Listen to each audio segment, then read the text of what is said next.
Bonjour à tous, bienvenue sur mon blog. Aujourd'hui, je vais vous présenter un modèle de la maison Esno en Vendée. Couteau de poche.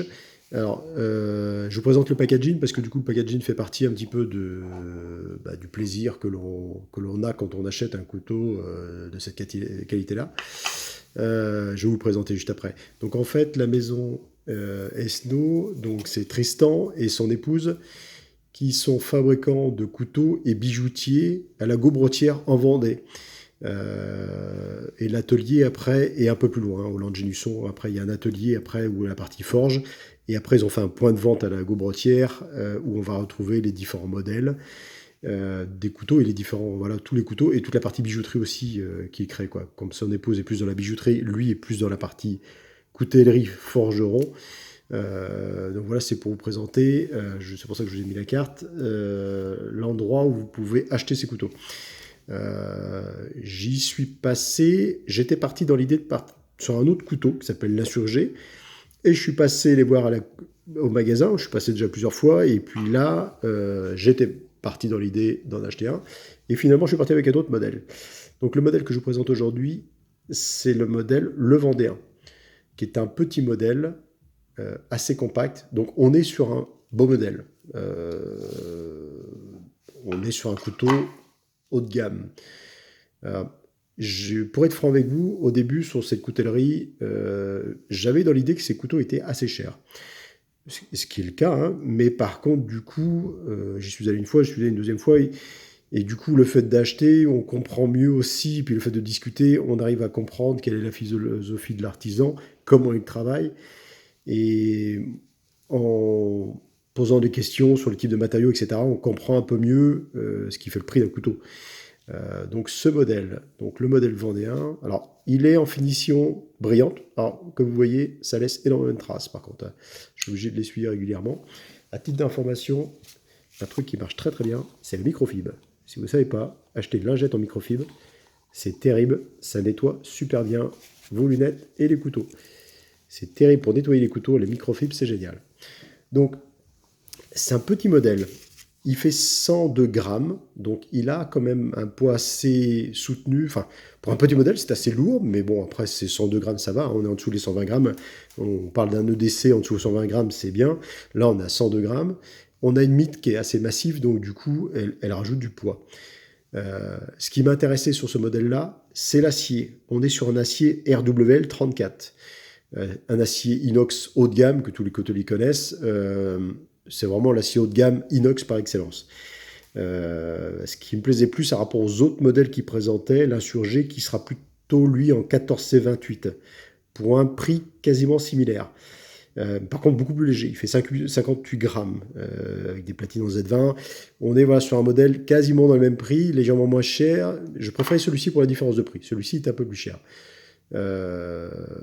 Donc, il a une particularité, celui-ci, c'est qu'il a un guillochage qui est assez discret. Je ne suis pas très fan des gros guillochages, mais il est assez discret. Le bois, il est en palissandre de Santos. C'est le bois qui m'a séduit dans ce modèle-là. Parce qu'il en présentait en bois de serre, mais vous voyez, le bois était quand même magnifique. C'est un couteau, alors ça peut faire hurler certains, c'est un couteau qui vaut plus de 300 euros, mais on est sur une construction sur déroulement. On a un liner, là c'est un gaucher, ouais, je tombe bien, je suis gaucher, mais là celui-ci c'est un liner. C'est d'une souplesse, c'est impressionnant comme c'est souple, ça s'ouvre très facilement. C'est très très souple à l'utilisation. On voit la qualité d'assemblage, on comprend après pourquoi le prix. C'est-à-dire qu'en fait, il faut toutes les vis ont été décaissées pour les inclure dans l'épaisseur du manche. On voit la finition, regardez la finition des plaquettes, l'ajustage des plaquettes fait quand même qu'on a un couteau qui a une finition qui est parfaite. Alors, ça me fait penser à d'autres couteaux que j'ai, à du Manu Laplace, du 1515 au niveau des finitions et un petit peu dans la souplesse dans les Renault, Pascal Renault. On est sur des couteaux. C'est pour ça que je ne comprenais pas trop le prix au départ, mais quand on l'a en main, je comprends mieux et au niveau des finitions, c'est pour ça que je vous présente aussi. Alors, le brillant, par contre, c'est vrai que c'est un petit peu chiant parce qu'effectivement, on est obligé de l'essuyer toutes les 5 minutes. Mais par contre, la finition de ce couteau est quand même parfaite. Honnêtement, vous voyez l'ajustage, j'essaye de faire le focus, voilà. Comme c'est brillant, ça renvoie. L'ajustage est parfait. On voit l'espace entre la lame pour éviter que la lame frotte, là, qui était Alors je sais pas si c'est des rondelles en bronze aluminium ou roulement, parce que lui n'était pas là quand je suis passé. Mais par contre, l'ajustage, les microbilles, tout, ça se- c'est très souple. Ce qui est intéressant aussi, c'est qu'on a des vis, on peut resserrer. Ça, de plus en plus dans mes achats de couteaux, j'y apporte quand même une certaine importance parce qu'effectivement, c'est quand même appréciable de pouvoir ajuster, resserrer la lame si elle est trop souple, etc. C'est plutôt pas mal. Voilà, c'est un couteau qui est très compact, hein, vous voyez, par rapport à la largeur de la main, on est sur un petit modèle, quoi. Le seul petit défaut, voilà, c'est ça, c'est qu'en fait, il est finition poly miroir, qui est très bien réalisé. Par contre, ça marque énormément. Vous voyez, donc là, il y a un logo qui a été gravé, le logo de la maison Hainaut. Et après, de l'autre côté, on va retrouver le nom, le Vendéen, et le numéro, c'est-à-dire que chaque couteau est numéroté. Là, c'est le numéro 29, mais si vous allez voir sur son site internet, alors j'en ai pas discuté avec eux, mais du coup, ils sortent peu de modèles. Dans ces modèles-là, ce sont des numéros, et là, on va sur le site internet jusqu'à 49. Donc, il y a peu de pièces qui sortent. Alors, c'est l'idée que je m'en fais, parce que je n'avais pas discuté avec lui, mais comme il fait beaucoup de couteaux fixes, de couteaux damas de très haute qualité, il fait beaucoup de damas, beaucoup de lames fixes, beaucoup de dagues de chasse, etc., couteaux de cuisine, etc., c'est pas ce qui fait le plus les couteaux pliants, mais par contre, il faut avouer que ceux qui fait ce modèle-là et l'autre modèle, l'insurgé, ont un niveau de finition qui est quand même bluffant. Honnêtement, je m'attendais pas à ça. J'en avais une idée un peu préconçue de couteaux assez chers pour ce que c'était. C'est l'idée que j'en avais. Finalement, j'ai passé le pas, j'en ai acheté un, mais par contre, je ne regrette pas. Il est vraiment magnifique. Il est superbe. Je vais l'essuyer. Donc, non, non, c'est un achat réfléchi, mais parce que c'est quand même un budget quand même à ce prix-là. Mais par contre, honnêtement, quand je vois le niveau de finition, il est vraiment superbe.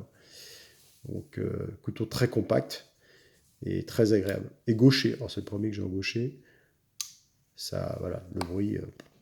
Donc voilà, c'était pour vous présenter ce magnifique couteau, le Vendéen. Alors, vous avez une explication, enfin, sur l'acier qui est utilisé et une petite notice après sur l'histoire après du couteau Vendéen, en fait, quoi.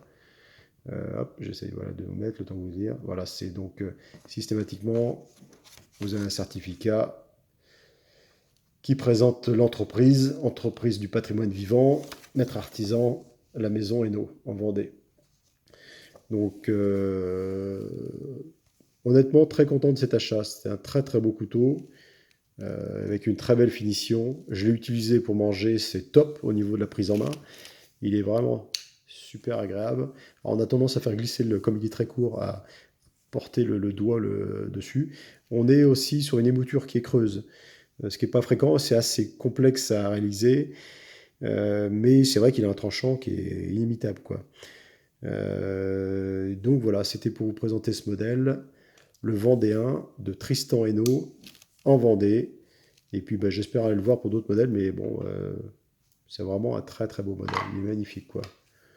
Voilà, et bien je vous dis à bientôt sur ma chaîne. À bientôt, au revoir.